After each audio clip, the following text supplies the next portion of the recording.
Hey guys, and welcome back to the Super Kai Guide channel. In today's video, I will be reviewing both CGSULIT SC204, which is this one right here, as well as the SC301 code readers, and see what extra functionality the more expensive model offers. I'll go over all of the features of the SC204 and then talk about the extras that you get with the SC301. I have reviewed the much more expensive model from this company before, and I was really impressed with it. But what can you really get for $35 or $42? Let's find out. Now let's take a quick look at the packaging and see what they're advertising here. So this less expensive one, it just tells you that it's an OBD2 and EOBD code reader. All right, cool.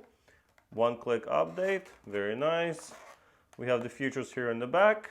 So what can this do? Well, you can read generic OBD2 codes as well as erase them, read live data streams, view freeze data, and check IM readiness, which tells you if your vehicle will pass emissions. You can also do onboard monitor test and test components if the vehicle supports it.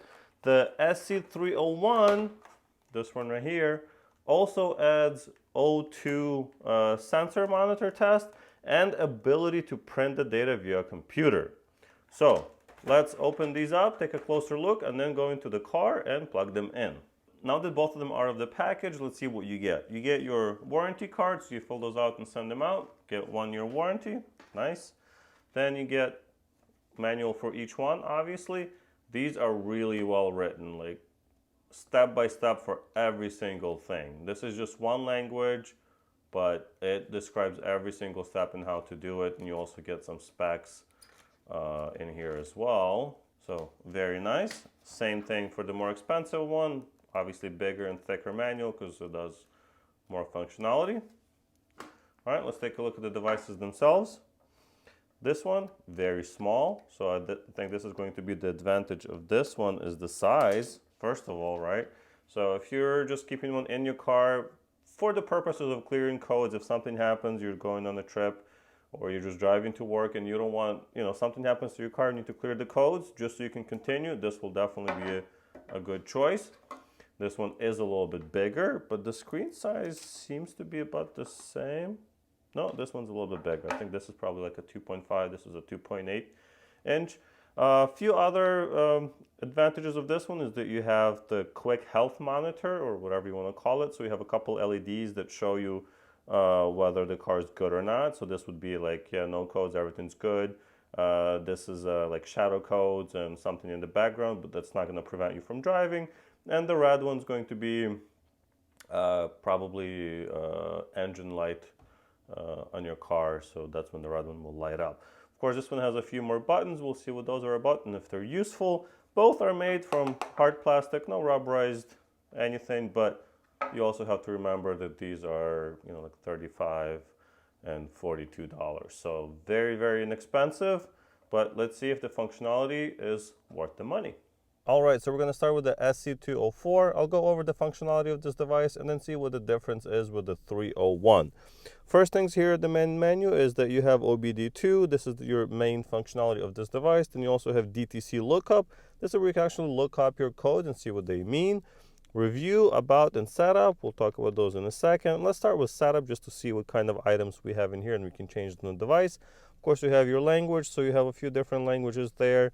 And you have your configure monitor, units of measure, beep, so I turn those off so it's not beeping every time, I press a button.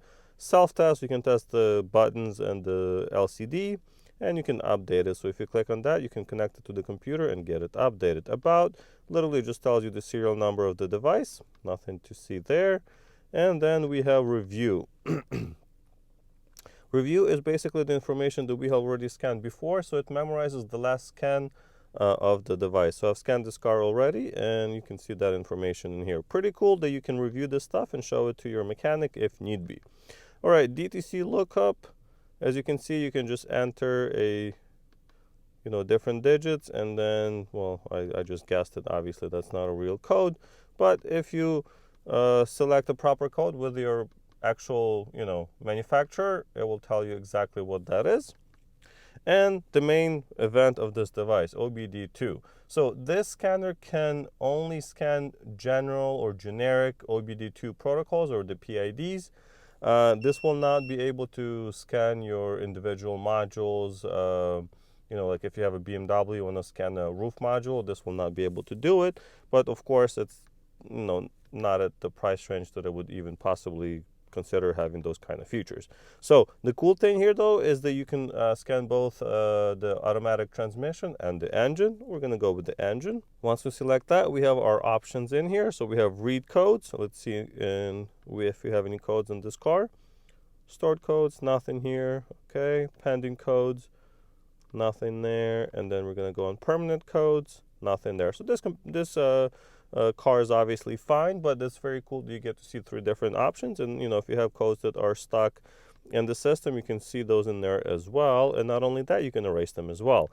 All right, next we have live data. So this is not available on every scanner. You know, if you go for the slightly less expensive, cheaper ones, you will probably not be able to read live data, but in this price range, this is pretty normal. It will scan every single PID on the engine module and present it to you here. So as you can see, there's quite a few of them on this car. This is a newer 2019 car, so there will be a lot of different PIDs. We can also record data and play it back, so that's very nice. Like I said, you can show it to your mechanic or something like that. You can definitely click on view data, and we can see complete data or custom data set. So complete data will show all of the PIDs that are just scanned. Or for custom data, you can select 2 or 3. So if you're troubleshooting something like short-term fuel trims or anything like that, you can select only the ones that you need. But I'm just going to click on complete data set, and you can see the short-term fuel trims, long fuel trims.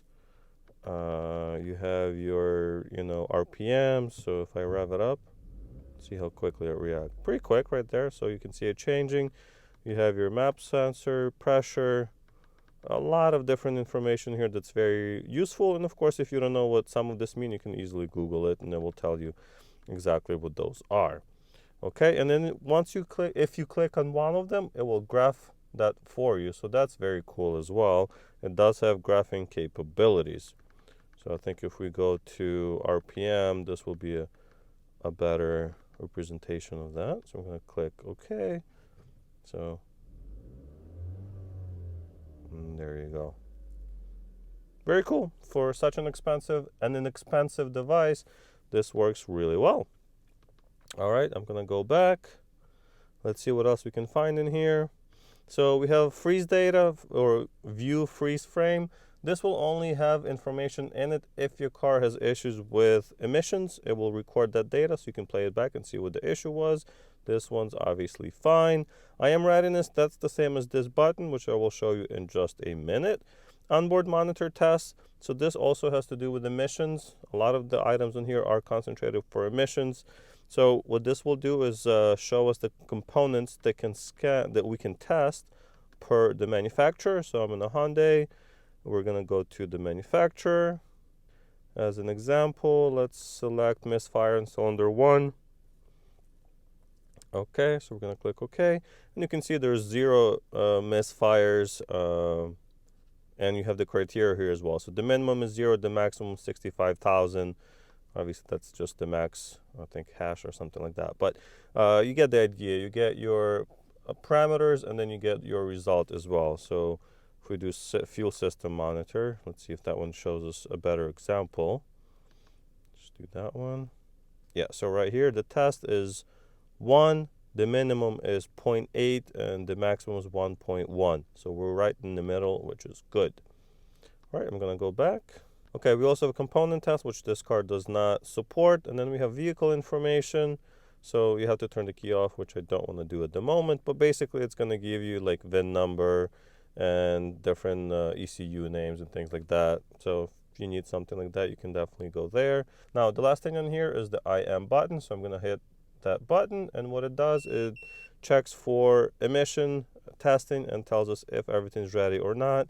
So as you can see, all of the devices that are supposed to be ready are ready to go, and this car would pass emissions. Very cool. All right, what I'm going to do now is plug in the other device and see if there's any difference. All right, so I just plugged it in. As you can see, this is a much bigger device, or at least feels bigger in your hand. A few more buttons here. So we have a power button, so you can turn it off or basically reset the device. That's helpful if you run into some issues. Then we also have a help button, so this will help you find some information or look up information quickly. Now we have the same functionality of OBD2 here. We have the DTC lookup, review, and all of that stuff as well. Of course, this one's a little bit easier to use because you have a D-pad instead of just up and down. But first thing I'm gonna do is go in and turn off the beeps. Much better, it's not beeping anymore. Now that we're in the setup, you can also change the language, configure monitors, units of measure, beeps, and test the tool itself. So same thing, that's the same thing. This is the extra feature on this device. So you have print data. Now, the way it works basically is you save some data as you are, let's say you scan the card, and you can save that data to this location here, and then you plug it into the car, and then you plug it into your computer, where you have to download the software, and it will allow you to print it out. Now we're going to go into OBD2 and see if there's any additional functionality in there. Now, that's one of the cool things that I wanted to mention. That's why we went in here. You have your status LEDs basically, and green means everything has been scanned and there's no codes, no hidden codes, nothing in the background. It works well. If you have yellow, this is like minor codes that don't really matter, but also, you know, something to look into. And red, you would have a check engine light in your car because they are important or serious codes. But basically the same thing here. You have all of the same options that you can go in here, and you can do everything that you were able to do before. And now the last part that I wanted to show you is the IM. It works just the same as on the other one, but it will have the same LED here that shows you, you know, if you will pass emissions or not. So that's pretty cool. A little bit extra functionality. You have slightly bigger screen, a few more buttons, so it's a little bit easier to use, and it's only about $7 more than the other one. But on that note, thank you guys so much for watching. I really appreciate it. If you'd like to purchase either of these, check the links in the description for Amazon and purchase one if you like. If you have any questions, leave your comments down below and I would be happy to answer those. I'll see you guys in the next one.